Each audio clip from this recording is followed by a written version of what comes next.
What's up, meat boys? Before we jump into this week's Parlay Fillet, we wanted to thank all 10 subscribers for getting us to that double-digit brisket. Appreciate it, meat boys. Over here at MEATBOY MMA, our goal is to bring you locks and laughs. We appreciate you grilling with us so far. But all right, let's get into this triple lock parlay fillet for this Saturday's fight, UFC in Fight Island. We're back on track. We had a successful first parlay fillet. Thanks a bunch, Khamzat Chimaev and Calvin Cater. And then most recently, we had another successful meat lock pick when Davison Figueiredo absolutely dismantled Joseph Benavidez, much like we said he would. This is parlay fillet number 2. We are 6-1 lifetime with our meat lockers. And as promised, boys, we are back in the green. Our starting balance was $200, and our current balance is $232.55. We're inspired to get a little froggy this week based off our first successful parlay fillet and who it featured. And we have a lot of confidence going into this one, and here's how we're going to roll it. Alexander Gustafsson's a minus 350 favorite. Nathaniel Wood is a minus 475 favorite. And of course, our boy, Meat Boars himself, Khamzat Boars Chimaev at minus 1200 will be the third part of this parlay fillet. Let's check out the numbers.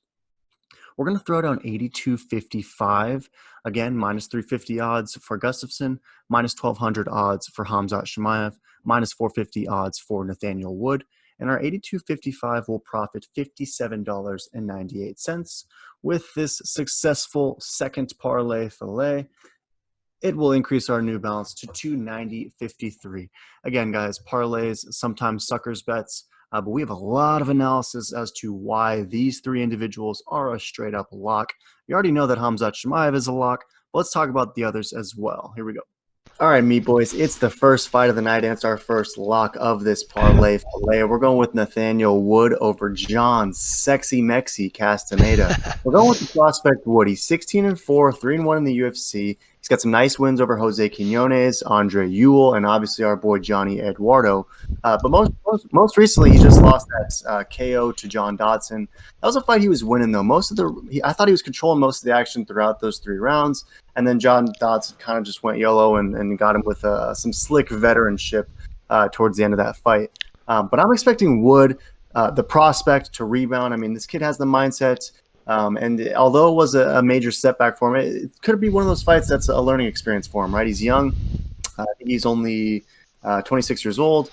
And he seemed healthy and focused at weigh-ins and throughout this fight week. What are your thoughts on Nathaniel Wood, the prospect, going in against Sexy Mexy, who's making his debut? Talk to me, boy.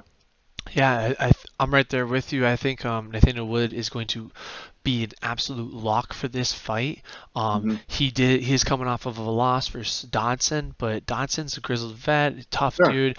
But he was smashing him until he got clipped. So I think he's still the prospect. He's not no bum yet. Hopefully he doesn't. But a Sexy Mexy, I don't know if this guy is even ready for the UFC, to be honest. This will be interesting. I think it's gonna be a pretty easy lock, boys. Yeah, I mean, how do you see it being done? I think he has the advantage in all areas against Sexy Mexy. Sexy Mexi's last win, he submitted Marcelo Rojo, a nice submission. But before that, he had lost two straight fights. I mean, he's lost 2 of his last 3. And I guess it's just one of those fights where I don't see John Castaneda having any sort of edge over Nathaniel Wood. I feel like Nathaniel Wood will have the stand-up advantage. He's going to have the quickness advantage. He's going to have the ground advantage. And I think it's just going to be one of those fights that Nathaniel Wood will be able to dictate wherever he chooses to go with it. Yeah. I know Sexy Mexy did beat our boy Gustavo Lopez back in the day. I just don't see any clear advantages from this combate veteran. So I'm going to go with Nathaniel Wood, and I think it's just going to be a decision, man. I think he can maybe, get a TKO if he'd like, but I see Nathaniel Wood just putting together a nice, solid 3-0, 30-27 unanimous decision. What about you, meat boy? Yeah, I'm right there with you. It looks like over at Tapology, Sexy Mexy, they have him 5%. That's kind of where I have him too. Honestly, this is honestly one of the few times I really agree with Tapology on that percentage. Sometimes I give or take, but this one, I think it's a 5% chance. Absolute meat lock for this parlay fillet. So prospect is a complete lock. Let's swivel over to our second fight of this parlay fillet. It's Gustafsson. Alexander Gustafsson taking on Fabricio Werdum.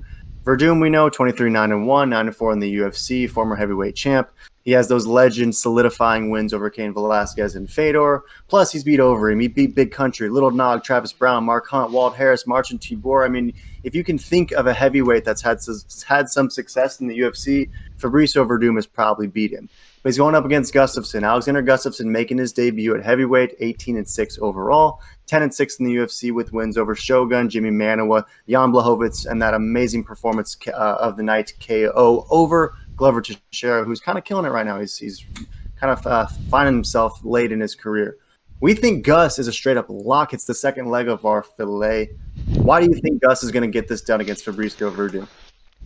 Yeah, no, I think Gus is such a high-level athlete, one of the best stand-up fighters in MMA. It's definitely in the UFC, and he's gone up in weight, and even light heavyweight, like he's top 5.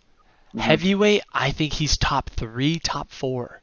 Like I think he could probably smash most of the heavyweight class. Sure, there are going to be some what ifs, but he's definitely up there in either division.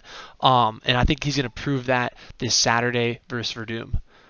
Yeah, you bring up a great point. Like, if we just go through the top 15 of heavyweights, I tend to pick Gustafsson over a lot of those guys, right? I mean, I don't know if he's, necessarily up there against the Stipes and the DCs and the Francis, but if you go below that, you can clearly make an argument that Gustafsson is a superior fighter in a lot of those fights. So I think I'm with you. I think Gus is a straight-up lock in this fight. He's coming in at 240 pounds. Obviously, his physique looks a little different.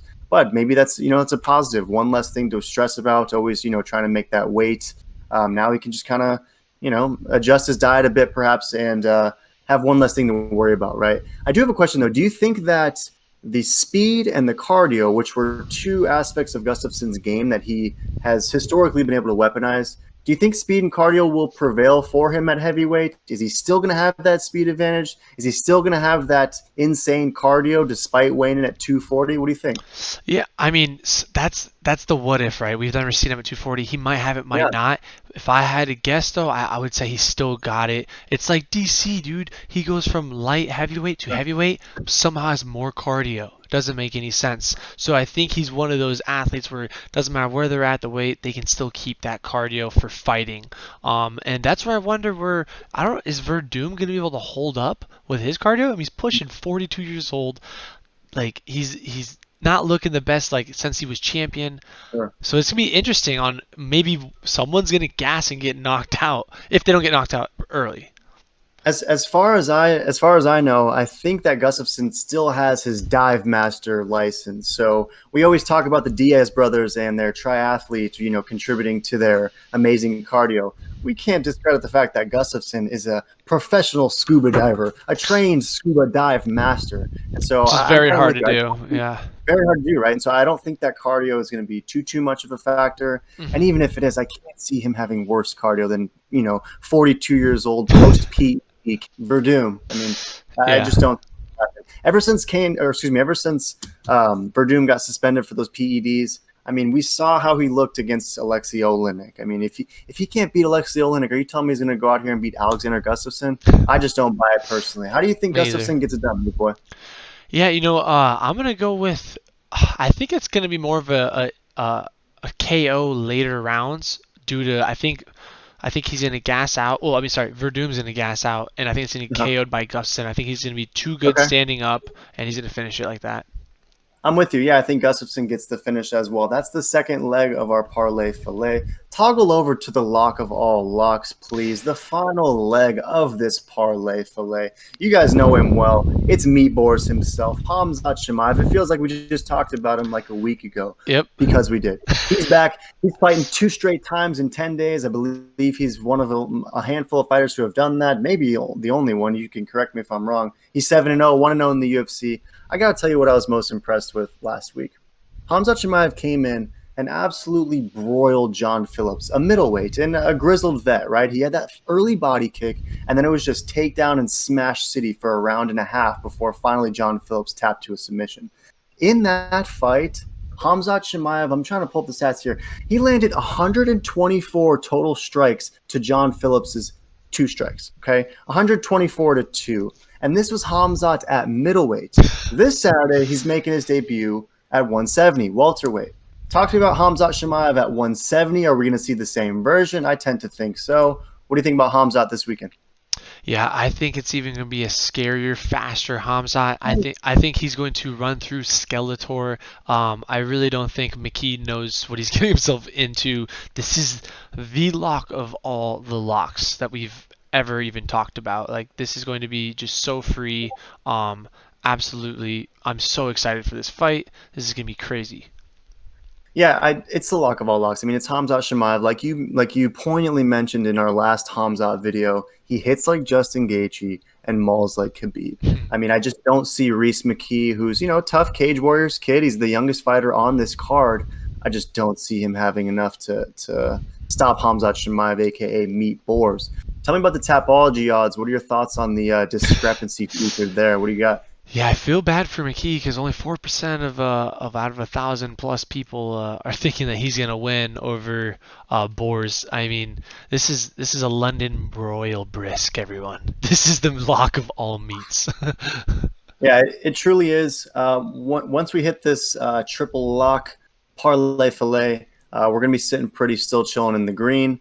Any last thoughts, Meat Boy, on Khamzat Chimaev, Nathaniel Wood, or Alexander Gustafsson? No, I think this whole card is stacked. I'm so excited for it Stacked. all. 50 fights. Yeah, these three fights are going to be absolute locks. They're going to be bangers. Definitely tune in and check out our next video that we'll be posting, and we're talking about Darren Till, and that's going to be an insane fight and breakdown. Super excited for that. If you guys like chilling and grilling, stay tuned, subscribe, like, and keep up with Meat Boy MMA.